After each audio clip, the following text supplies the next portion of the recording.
Well, good day, everybody, and welcome to the program. Brad Miller with you. It's Countywide. And we're happy to welcome into a studio today Ken Zoll. Ken is a member of the board of directors for the Verde Valley Archaeology Center. I'm going to let you talk as soon as we can, Ken, because I'm massacring it. So, hello to you, sir. Morning. Good to have you in studio. You're a busy guy, and we'll tell our listeners about some of the projects that are taking place right now.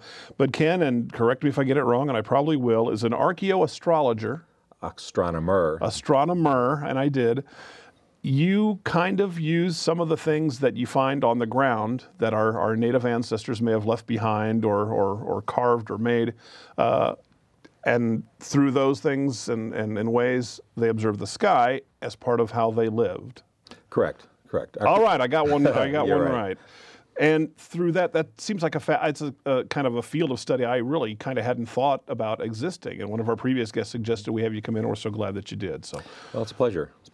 Yes, archaeoastronomy is a relatively new field or subfield within archaeology.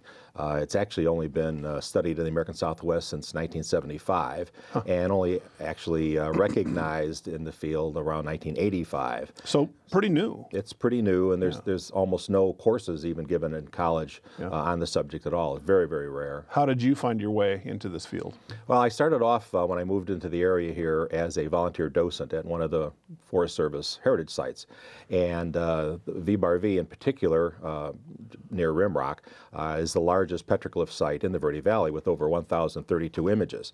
And people kept asking about this one panel that had 7 bullseyes, for lack of a better term, on the wall, and that wasn't covered in the training. So I started reading up on it myself and discovered that in a number of southwestern sites it's referred to as Sun Father and is used to track the sun through shadow. And so I thought, well, let's see what happens here. And I started tracking it because I volunteered there basically every Friday for over a year, and started to notice this sun pattern crossing as the sun would go from the southern point to the northern point, and started to see patterns as it interacted with this rock art. And that basically is what one of the areas that's studied within archaeoastronomy is the shadow against rock art. Sure. So just through observation and a lot of invested time, I guess, to just, Correct. I mean, literally watching the sun set, or rise and all things in between. Right. Some places they occur at midday, like the V-Bar-V. Sure. Other places are sunrise, so you have to get to the site when it's dark so that you're there when the sun rises. And some are sunset locations. It varies. So in the same way, a lot of us will think about this with the old sundial and the clock, and I think there's down at Sunset Point, they have a new setup as part of their design right there, a great big one. And this, in that same sense, at least this find, it kind of works the same way. What was it telling folks? Well, then? The sites vary rather dramatically. I'm up to now 10 calendar sites that I've documented in the Verde Valley, and I have about 4 still in process. But they would recognize the equinox, the summer solstice, winter solstice. The V-Bar-V, for example, also has 3 corn plants in petroglyphs on the wall, and as the sun passes across it, it would tell them when to plant the early, full, and late corn crops. There are other images that indicate when they should do various ceremonies. There's one site that we have here in the Verde Valley that they created a very elaborate stone structure to throw a shadow on a pictograph, a painted image, one day of the entire year.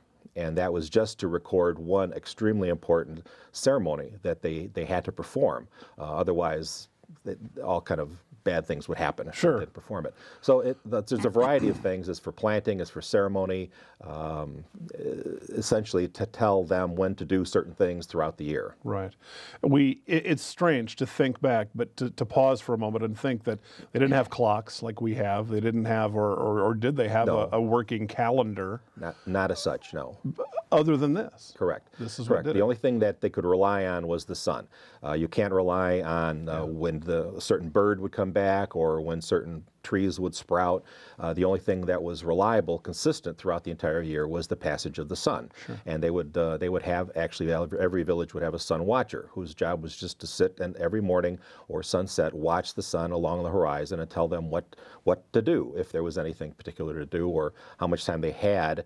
They would hit they'd watch a horizon and they would see the sunrise at a certain peak, and he would announce that, well, we have roughly 14 days before we have to perform a ceremony. Right. And then the sun sun would pass across a particular spot on the horizon, and he would say, today's the day we do our activity. Right. It's just fascinating. A village timekeeper, as it were. Yes. And in that sense, a village historian. I mean, I would assume that they would make, or did they, records afterwards of all of these kinds of things? Is that what you studied, how we know that this is what it was? Well, there are some, like at the Pulaski Heritage Site, there is a pictograph image there of the opposite horizon, and there are little black triangles telling them when the sun will rise at winter solstice and equinoxes, and then there's a large circular ball to show them where the sun would rise at summer solstice. So they would record what they were observing in rock art to pass on to future generations. Okay.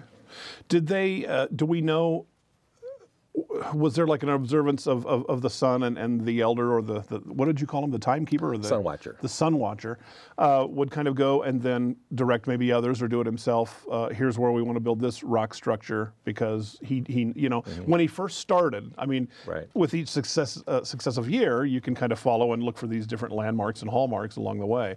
But to kind of get it rolling, would have had to have been very creative. Right, and what we found, actually what the most exciting discoveries for me is when I can find and document that this is a particular location where Sun Watcher sat every single day and made observations. There's one near Honanki where I found a very large boulder, and on the top of the boulder was kind of a smoothed out, for lack of a better term, pothole, where you could comfortably fit your bottom and watch from that one spot to see the horizon, and carved in that little bowl was a petroglyph of a sun image. And from that spot, he would sit there every day and watch the sunrise.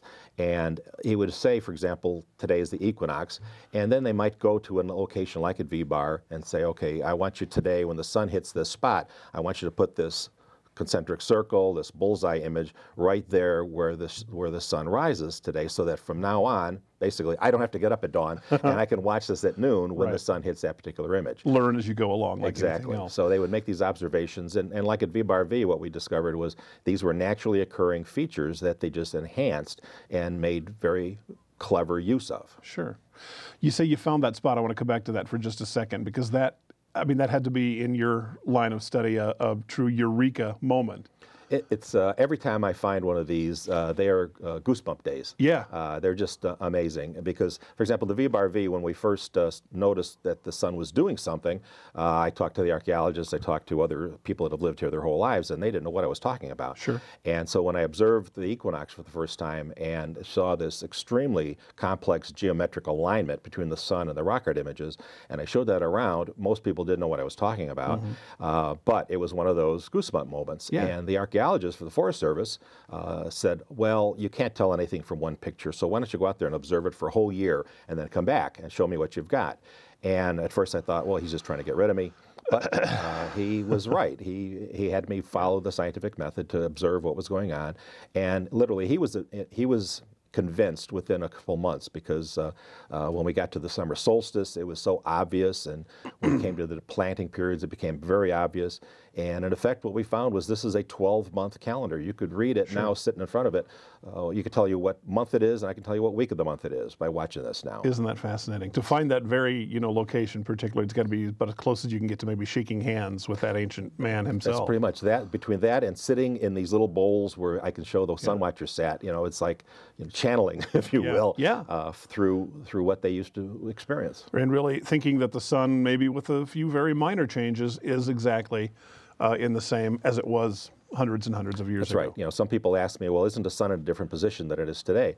And when I get questions like that, I'm not an expert astronomer. I deal with Lowell Observatory, and I have some people up there that I consult with.